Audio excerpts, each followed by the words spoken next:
Hi, my name is Lisa. I am an elder benefits specialist with the Great Lakes Intertribal Council, and I'm here today to talk to you about supplemental security income, also known as SSI. Now, a lot of people get SSI confused with SSDI, SSR, SSD.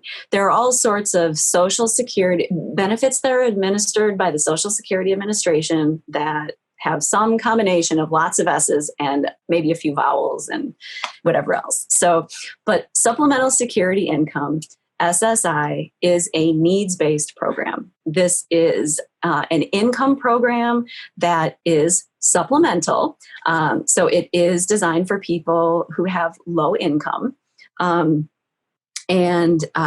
not anybody with low income, but people who have been determined to be disabled, unable to work by reason of some physical, mental, or developmental disability, and somebody who is 65 and older, and again, somebody who has low income. So SSI, Supplemental Security Income, an income program for people with disabilities or people over 65. And if nothing else, walk away with that and we'll be good. The other piece that I hope you walk away from this presentation with today is that if you have questions about whether you might be eligible for SSI, whether this might be an option for you, if you are stressing about your income, if you just have any questions about it as a possibility. There are benefit specialists available to you in your community, both at the tribe or at the county level, that can answer questions for you. If you are 60 and younger, that would most likely be with a disability benefit specialist with either an Aging and Disability Resource Center, county, or through the tribe. The Great Lakes Intertribal Council does operate a disability benefit specialist program that serves all tribes in Wisconsin. If you're over 60, you can reach out to your county elder benefit specialist at an aging unit or ADRC, Aging and Disability Resource Center, a tribal aging unit. Many tribal aging units employ an elder benefit specialist, or the Great Lakes Intertribal Council also employs elder benefit specialist that serves several of the tribes that either don't have their own elder benefit specialist, or in the time of the coronavirus and COVID-19 shutdowns, we are assisting where the tribal aging units are not able to have their elder benefit specialists working at full capacity right now. We will be linking contact info for who you can go to. So those two things: supplemental security income, it's a supplemental income program, and who to contact if you have questions. Those are two big things. Now, I want to talk a little bit about what are the eligibility requirements beyond a person with disability, under 65 and a person over 65, whether or not they have a disability and whether or not they're able to work. A person, well, how do I want to put this? So the basic income limit, if a person is not working, this changes, and I'm not going to introduce the calculation if there is earned income, but if a person is only, say, receiving a Social Security disability insurance payment or Social Security retirement, say early retirement, or if a person is receiving their full benefit retirement, supplemental security income may be possible. A person may be eligible if their income is below $783. And I'm thinking to myself, does that include the unearned income exclusion? There's a $20 income disregard and this is where we get into the weeds of eligibility. So if your if your income is hovering around $800 a month and you're a single individual, the amount is different if you're married and both of you are eligible, or if you're married and only you or your spouse is eligible. And we're getting into, see how this gets kind of complicated, and it's really good to know your benefit specialist. In any case, if you're a single individual, is hovering around $800 a month, you may want to reach out either to Social Security or your friendly neighborhood benefit specialist to be screened for eligibility for supplemental security income. What it can do is it provides a supplement. I feel like I'm repeating myself saying supplement over and over again, but it adds on to the income that a person is already receiving to help them reach a set government level of income. I won't get into the weeds about the appropriateness of that amount and whether, like, how livable it is on that amount, and how, like, the duration between changes to that amount, or the asset limit, the resource limit. So let me get back to, I'm returning back to the income eligibility.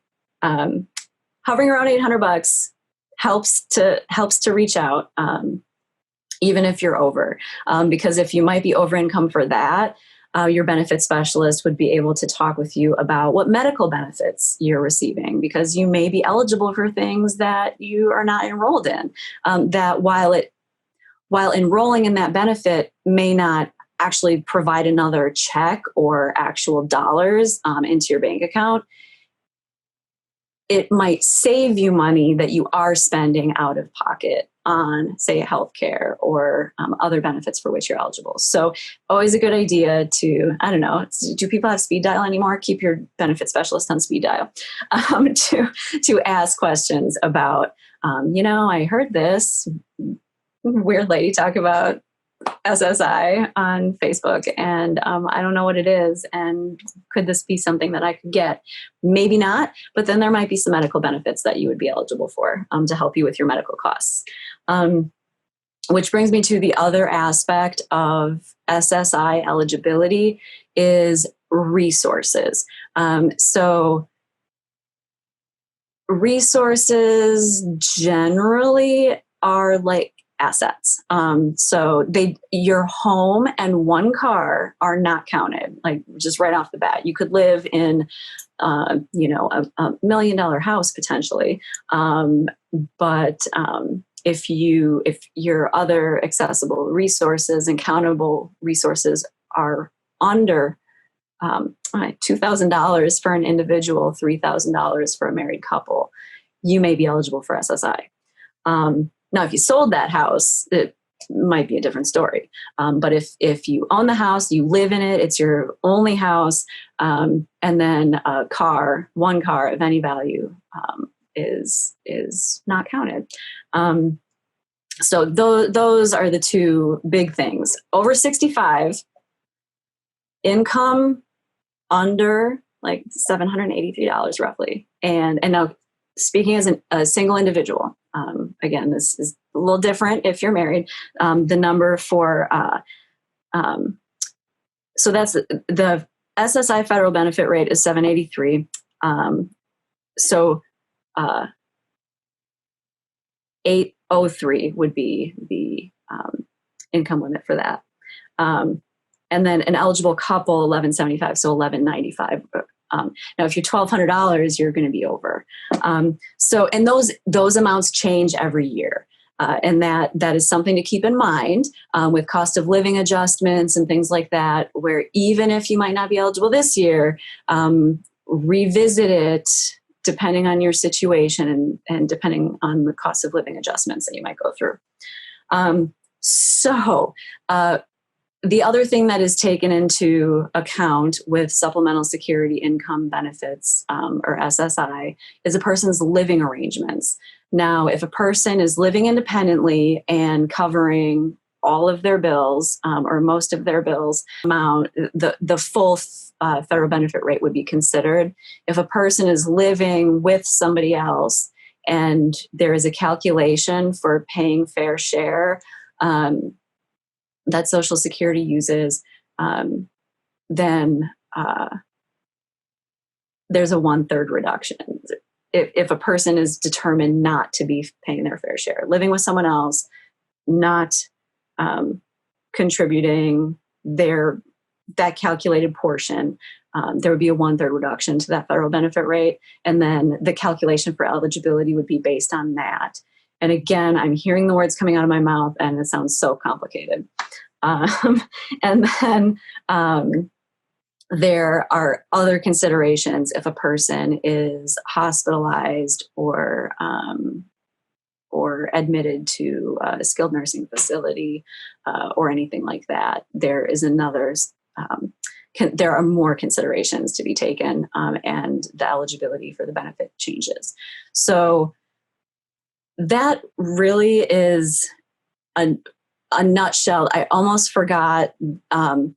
There is a Wisconsin state supplement add-on. So if a person is eligible for even $1 of federal SSI, that person is eligible for the full Wisconsin state supplement, state SSI, which is $83.78. So one way or another, if you're eligible for $1 of SSI at the federal level, you're eligible for that $83.78 from Wisconsin. Additionally, one more thing, if a person is determined eligible for SSI, the medical coverage program associated with SSI is Medicaid. So if people are watching each of the videos that I've prepared, if a person is receiving a Title II Social Security benefit, but their cash benefit is low and they're eligible for Medicare, if they're also eligible for SSI, they're also eligible for Medicaid, and that's considered a full benefit dual eligible, and there is extremely limited cost associated with your medical care. So the final takeaway, so I think I hit everything. There's age or disability, income limits, resource limits, housing arrangements matter, an amount that's being contributed to housing expenses. There's the Wisconsin State Supplement. Those are the big things about SSI to walk away with. And finally, if your head is spinning, kind of like mine is right now, and that probably erode some confidence if my head is spinning, but it's just explaining it, that, and hearing myself explain it, that makes it sound like, oh my gosh, how do I even understand this? Do I? But I do. And your benefit specialists do, is reach out to your benefit specialist. And we will help you apply, we'll help you screen to see if you're eligible. And if you want to apply, like, everything is about your choice. For you to do what you want to do, apply for what you want to apply for. I use the term a lot, run it up the flagpole and see what happens. Because sometimes, like I said, one little factor can make a person eligible or ineligible. And we as disability benefit specialists often just err on the side of applying and making that application as complete as possible. So you have SSI in a nutshell, and my final words of encouragement to, if and when you do have questions, reach out to your benefits specialist sooner than later. And I love in YouTube videos when people are like, see the link below. So hopefully we'll have some links below for you to just click and find where you need to go, who the best person is for you to contact if you don't know already. With that, thank you so much for your time. I've had fun, even though I feel like I'm talking to myself, but I know you're out there. Thank you so much, and have a great day, and happy Social Security benefit applying.